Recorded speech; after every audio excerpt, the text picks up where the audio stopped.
Welcome to the Start Something Show. Join world-renowned experts, change agents, and everyday folks who have done the amazing. All here to help you start something incredible. Now it's time to step out, live your perfect day, and create a legacy with your host, Tina Dietz.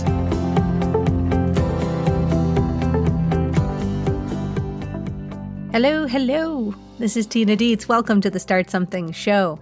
Today on the show, we are welcoming someone whose name I love to say, Maria Pascucci. And Maria empowers women to transform their sensitivity into an asset. So folks like me who are, really emotional, really passionate, also really sensitive. Yeah, she works with folks like me to help us really deal with our own intensity and turn it into an asset.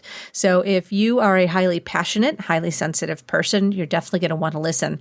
Also, we're going to be talking about Maria's work with a company she created called Campus Calm, which helps college students deal with their own perfectionism rather than getting burned out. Because burnout, if you don't know this, is the number one reason why students drop out of college. Big issue here in the U.S. as well as around the world. But before we get to all of that goodness, today we have our Super Starter of the Month. And I'm particularly excited about this one because I just found out that Gail Jessen, the Desire Map coach and world traveler / blogger, has left her job and has booked a one-way ticket to Bali. Gail Jessen is our Super Starter of the Month. You can find Gail. I should just tell you this. You can find Gail at aseriesofadventures.com. And this is someone who you really want to follow her adventures.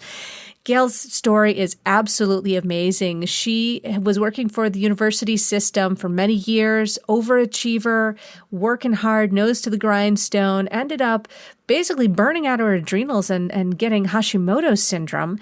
Came back from that, lost 85 pounds, and now has reinvented herself to lead brilliant workshops, helping connect people with their core desired feelings, and being a travel blogger. And now she has stepped off from working for the university system and is going to be traveling around the world via plane, via cruise, via train and boat. And I'm excited to follow her adventures. Gail, you are the real deal. Again, you can find her at aseriesofadventures.com. Gail, congratulations for being our Super Starter of the Month. And remember, if you'd like to nominate someone to be the Super Starter of the Month, you can just jump over to thestartsomethingshow.com, go to Contact Us, and nominate someone. Is that so hard? No, it is not. I bet you know somebody fabulous. Go do that right now. Go on. Today on the Start Something Show, we're talking with Maria Pascucci. Maria empowers women to let go of the pressure to be perfect, thank goodness, and transform their sensitivity into an asset. So if you've ever been accused of being oversensitive or too passionate or too intense, you really want to listen carefully into this interview. She is a certified professional life coach, transformational nutrition educator, award-winning author, and national women's leadership speaker. She's spoken on many campuses across the country. She's also a self-proclaimed recovering perfectionist and former highly sensitive stressaholic. You can check out a really good from her and the Sensitive Soul Power Pack at mariapascucci.com. Maria, thank you for starting something with me today. Hi, Tina. Thank you so much for inviting me to be on your show. I'm so excited and honored. Absolute pleasure. As someone who has been accused many times in public and private of being, too much, too passionate, too sensitive, all of the above. I absolutely love your message and love your work. And I think it's a really important topic that we need to discuss. But before we get in kind of the nitty gritty of what you do, I want to hear a little bit more about your journey. When did you decide it was time to change your life and start something? Yeah, wow. I think that takes me all the way back to 2002. So for me, I had recently graduated from college and I was your classic overachieving college perfectionist, a very hard worker. I graduated at the top of my class and, I was graduated with anxiety and, stress-induced health problems to go along with that. So I was really focusing on, how I was going to begin the next chapter of my life. And at that time, my grandfather passed away from cancer. My grandfather was my hero growing up. He was really my role model of what leadership, what I thought that it would be, which was really loving your life and loving your job and just positively impacting others. For him, it was by the strength of his character. So when he passed away, I remember vividly, I was sitting next to him in the ICU in the hospital. I was holding his hand, and he just looked at me and he said, Maria, he goes, you don't need to be in here. He said, go. It's 80 degrees outside in September. You have better things to do. And I thought all at once to myself, it just hit me. It's like, here's this man, his body was dying, but his spirit and his soul were just so full of life. And here I was at the time, I was 23 years old. I had my whole life ahead of me, but I felt like I was dying on the inside, and I was cracking from all the pressure that I put on myself to be perfect. So I say, it was in that moment that I just made a fundamental choice that I was going to lead a different life. And I didn't know what that life was going to be. But I feel like every choice that I've made every day along the way in the past, what has it been, like 13 years now, has really stemmed from that one core choice that I made all those years ago. Yeah, those turning points in our lives are so profound and so fundamental. And one of the things I love about your work and your journey is that it has grown as you have changed and developed and grown. And we have this common theme here at Start Something of reinvention and allowing ourselves to grow with our business and allowing our businesses to grow with us. So the work you're doing now with highly sensitive women, highly sensitive leaders and also with nutrition and all of that, it's not your first venture. You have another business called Campus Calm. Is that right? Yes, I do. Tell us a little bit about that. Sure. So Campus Calm was created by the power of personal experience, and it's a leadership development and empowerment company. And we teach resilience to college women leaders, teaching them to let go of the pressure to be perfect so that they can lead with confidence and resilience. And basically everything that I needed as a high achieving college student that I didn't have, I sought to create that for other young women.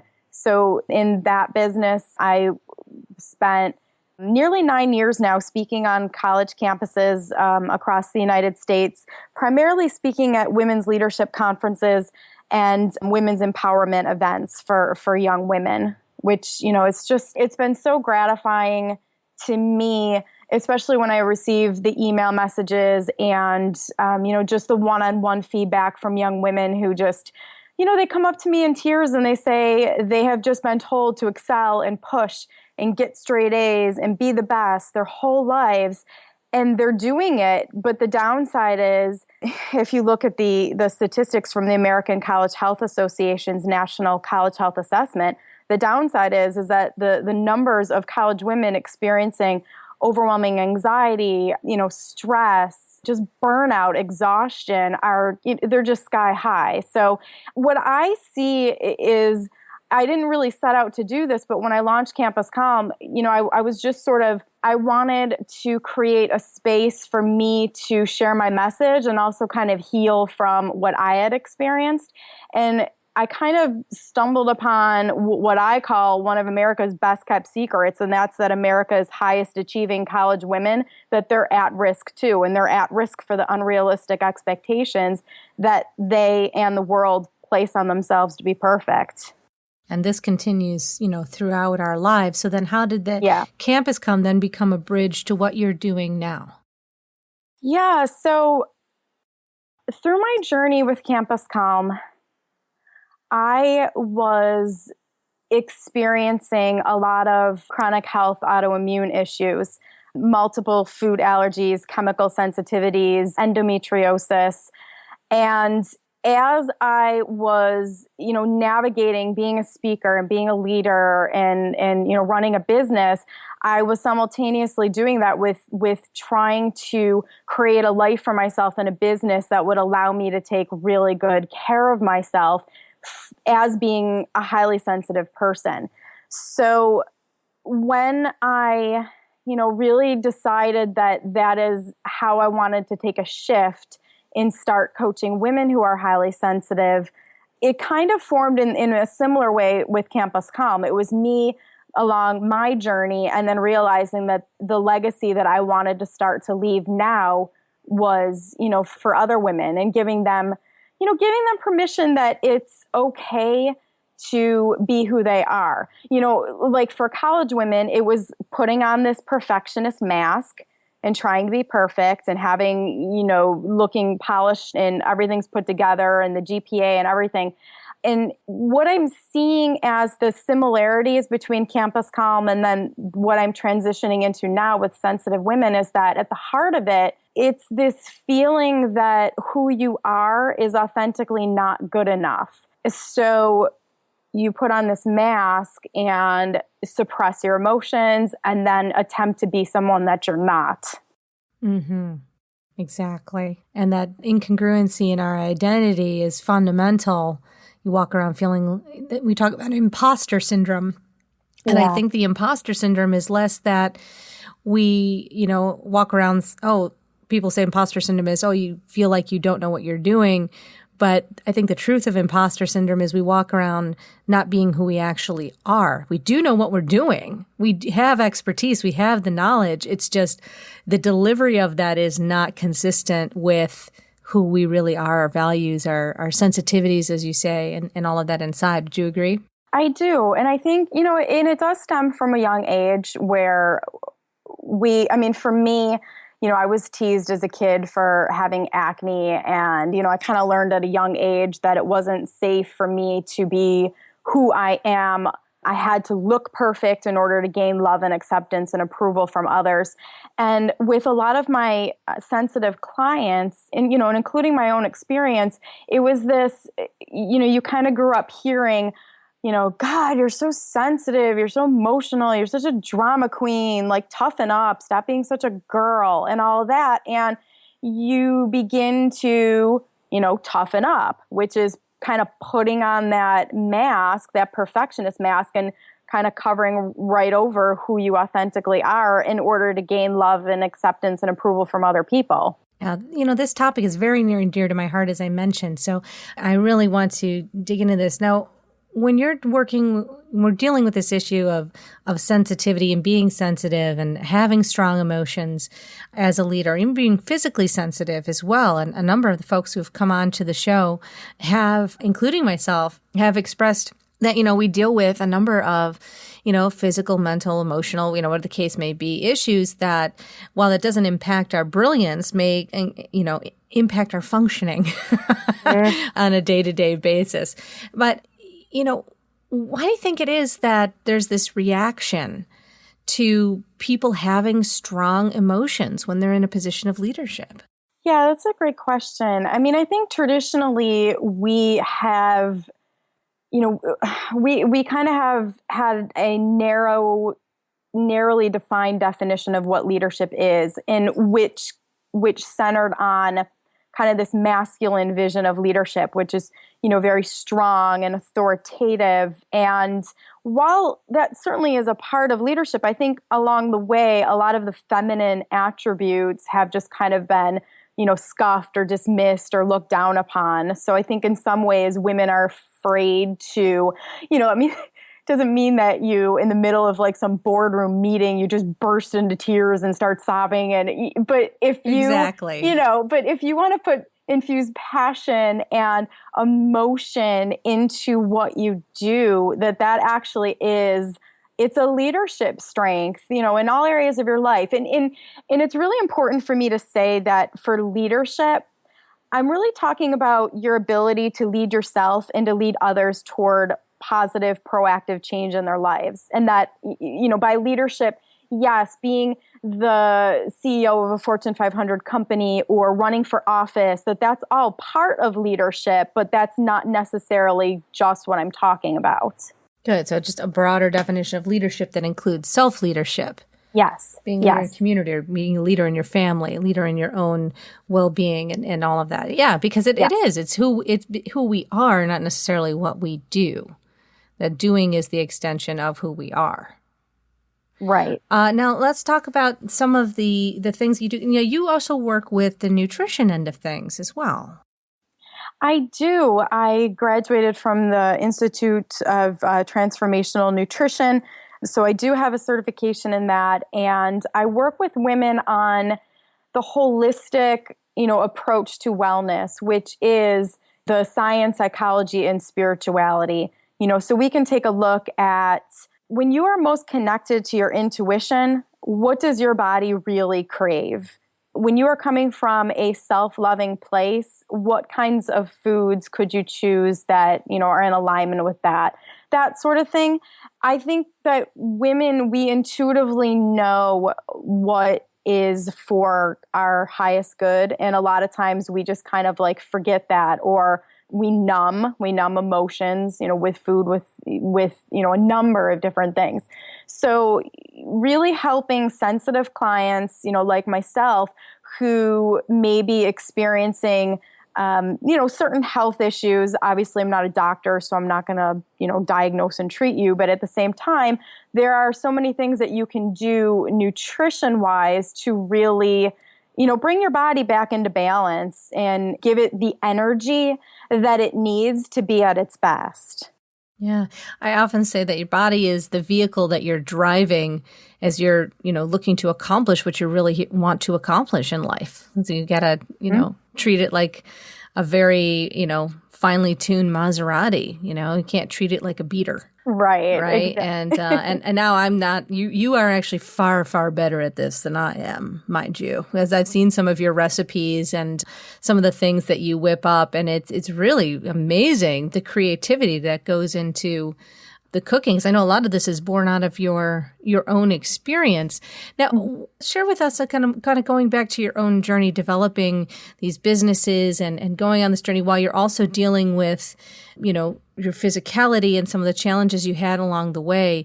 Mm-hmm. Was there ever a moment where you felt like you were just in the midst of kind of an epic fail or like a speed bump that you really had to kind of work through and overcome? Yeah, I mean, there have been many of those moments in my life. I mean, a college would call me up and ask me to be a keynote speaker for a major women's leadership conference, and I would look at my calendar and my period would be due and I have endometriosis, and I'd be like, oh, God. Oh, geez. Wow. It's like, couldn't it be the next week? But, stuff, it's just stuff like that. But yeah, I mean, I really, really invest in self-care because I know what it's like to lose your health. And I don't want to ever I don't want to ever lose that again. So I go to a naturopath and, I have a team of people who help me to be at my best. As far as a period of time in my life where it just kind of felt like, failing business-wise. Yeah, I mean, in 2010, I was going to speak at the National Conference on Student Leadership. I was leading 2 presentations, and 5 days before I was, scheduled to fly out to Orlando for the event, I just, I received this life-altering news from the family.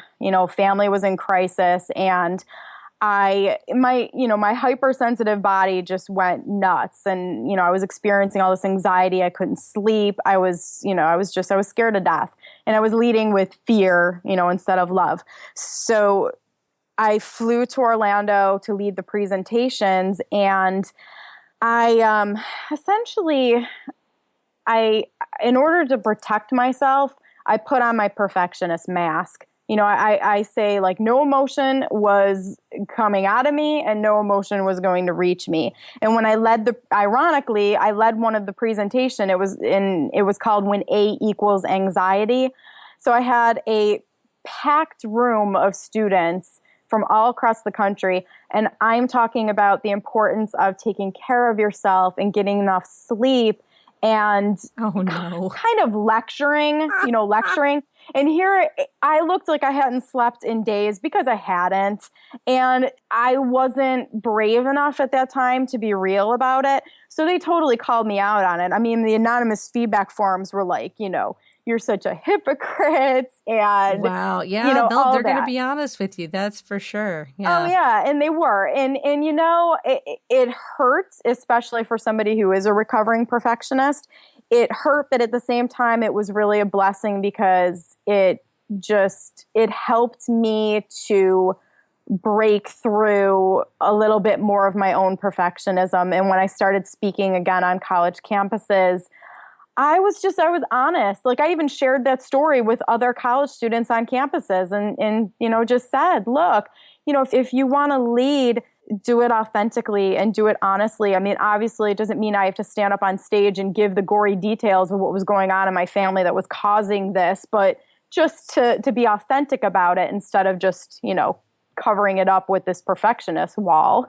That's awesome. You are one classy lady. You know that? Oh, thank you. That's cool. And what a great story to share with an audience, going forward of the, standing up there and having not slept in days and filled with anxiety, having the, teaching people about taking care of yourself and anxiety and perfectionism, like, wow, having to deal with that. And then, right.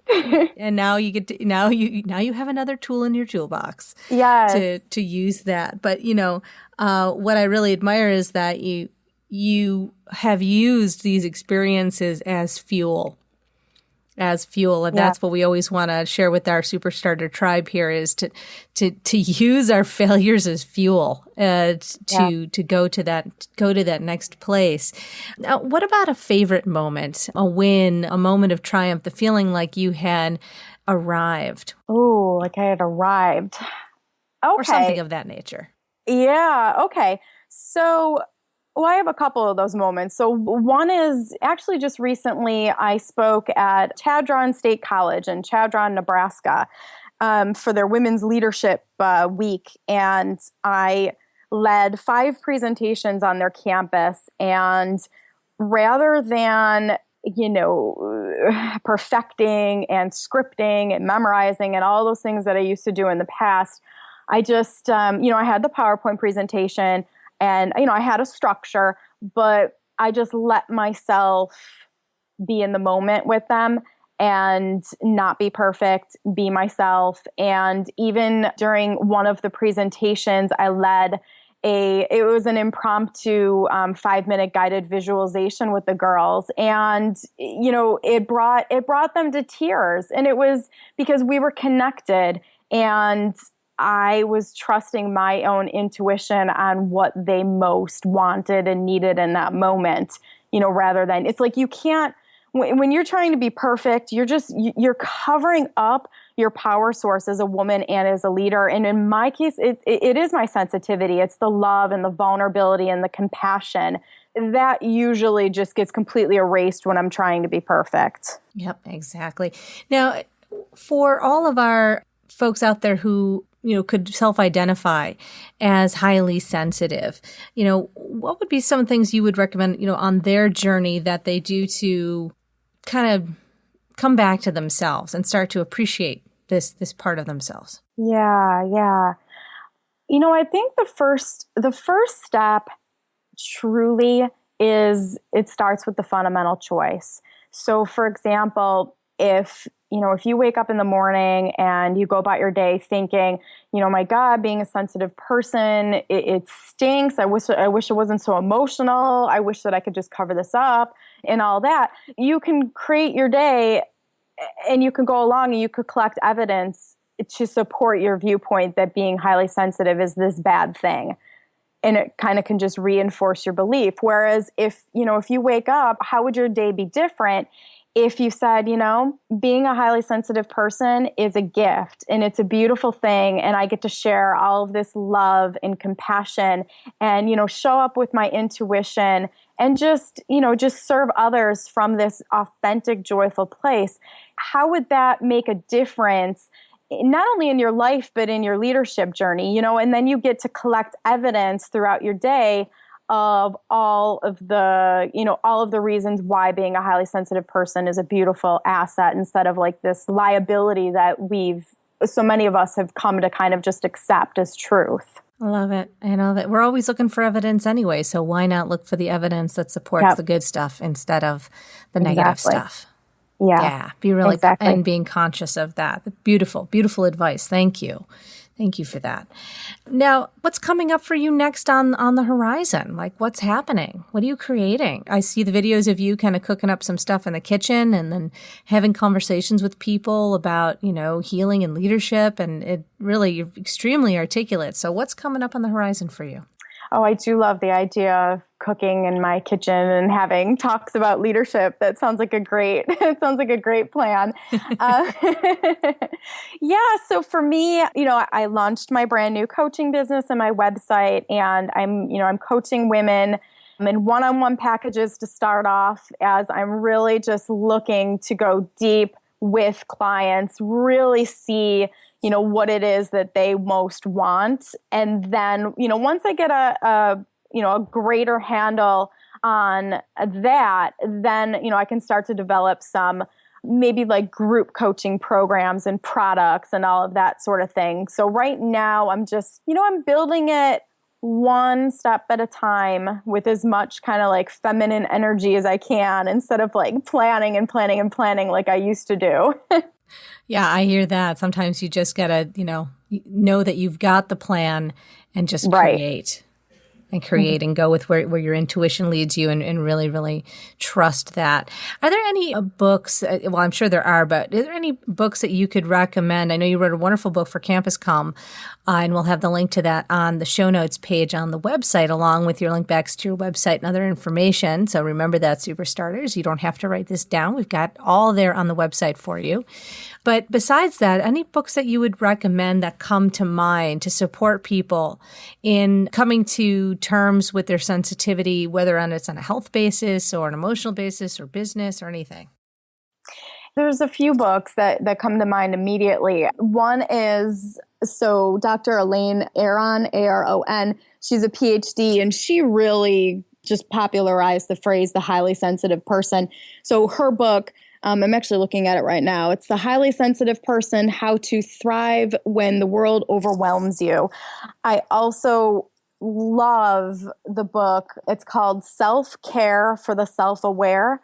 And I can't remember the name of that off the top of my head, but it's a great book. It's like 90 pages, big print, quick read, and it has just fantastic exercises on how to release over responsibility that so many of us feel when we're highly sensitive, that it's almost like growing up feeling like it's my job to fix, save, help, and heal the whole world.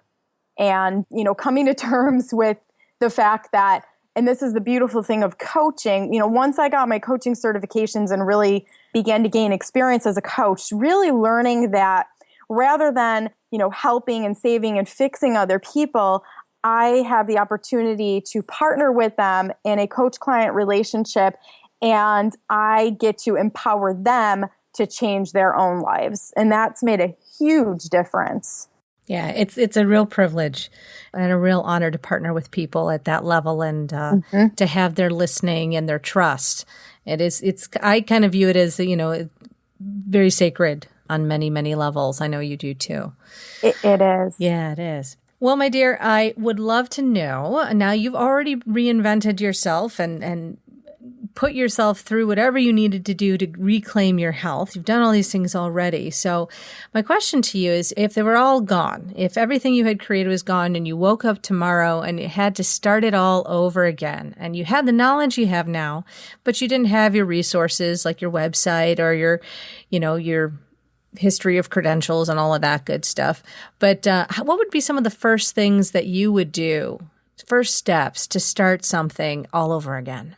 Well, I would start by being in alignment, with who I am and what my values are, so that I was truly walking my talk and not saying things that are out of alignment with, what my vision and mission is. And then I would start off by I mean, gosh, in today's society, between, YouTube and blogging, it's so simple but not easy, to create a platform and share your message with the world to attract your ideal clients, start something great, so it's just to be able to share who you authentically are in such a way that you are impacting the people that you're most meant to lead and serve, just by showing up as yourself. Beautiful. Thank you for that.